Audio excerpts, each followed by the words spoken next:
vers le champ de coq. Les gens qui étaient partis le soir, ils ont été battus par les flancs jusqu'au moment du chant des coqs. C'est vraiment une longue période. Peut-être, je ne sais pas si les gens comprennent bien les voyages dans les eaux, parce qu'au Rwanda, il n'y a pas des eaux.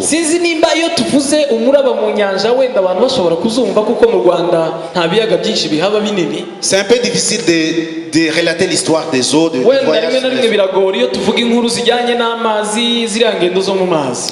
Mais moi, j'ai effectué un voyage à bord de la barque, à bord du bateau. J'ai fait à peu près 24 heures. C'est un voyage qui fait très peur, qui est plein de risques. Alors les disciples se demandaient, qui pourra résoudre le problème que nous rencontrons? C'est vrai qu'ils ont commencé à crier, à chercher le secours, mais il n'y avait pas de secours. Mais comme Jésus connaît toutes choses et qu'il est capable d'être partout au même moment, pendant qu'ils criaient, Jésus est venu auprès d'eux. En le voyant, les disciples ne se sont pas rendus compte que c'était Jésus, parce qu'ils étaient dans des difficultés insupportables. Des fois, quand nous rencontrons des difficultés dans la vie spirituelle, même dans notre vie ordinaire, quand nous sommes en pleine difficulté, on se sent abandonné déjà. On se sent même abandonné par Jésus.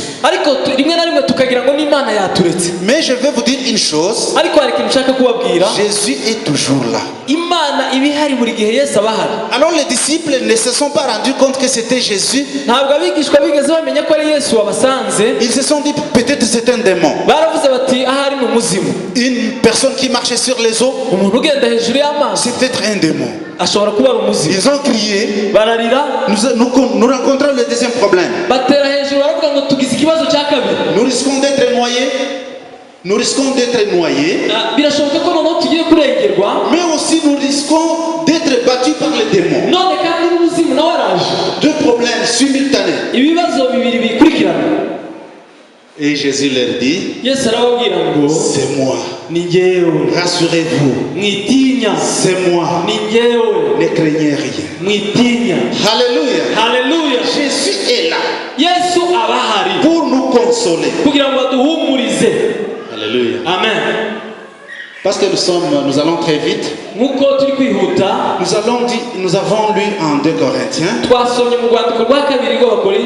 C'est l'histoire de l'apôtre Paul. Et il nous dit les problèmes qu'ils ont connus quand ils étaient en Asie. La Bible commence par nous donner l'histoire de la prédication de Paul.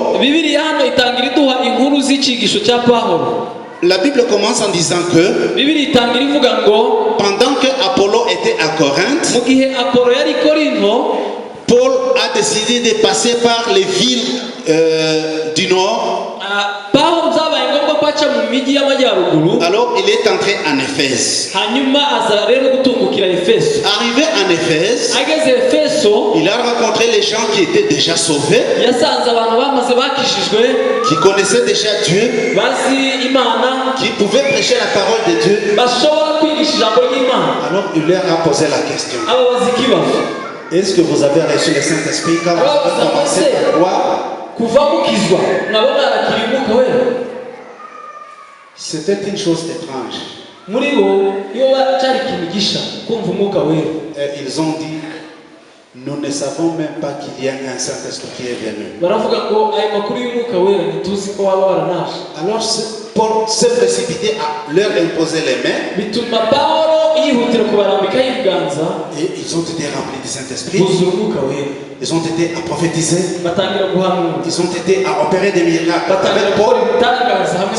Si vous lisez très bien, c'est le moment pendant lequel Paul a opéré beaucoup de miracles et qu'on pouvait amener des mouchoirs et les imposer sur le corps de Paul. Quand on les ramenait chez eux, quand on l'impose sur le malade pouvait guérir. C'était formidable. Alors, cette ville-là d'Éphèse était plein de gens qui ne connaissaient pas Dieu, qui suivaient encore des idoles, des sorciers. Alors, ces gens qui étaient des sorciers, quand ils ont comparé la prédication qu'ils avaient reçue avant Paul et la prédication de Paul,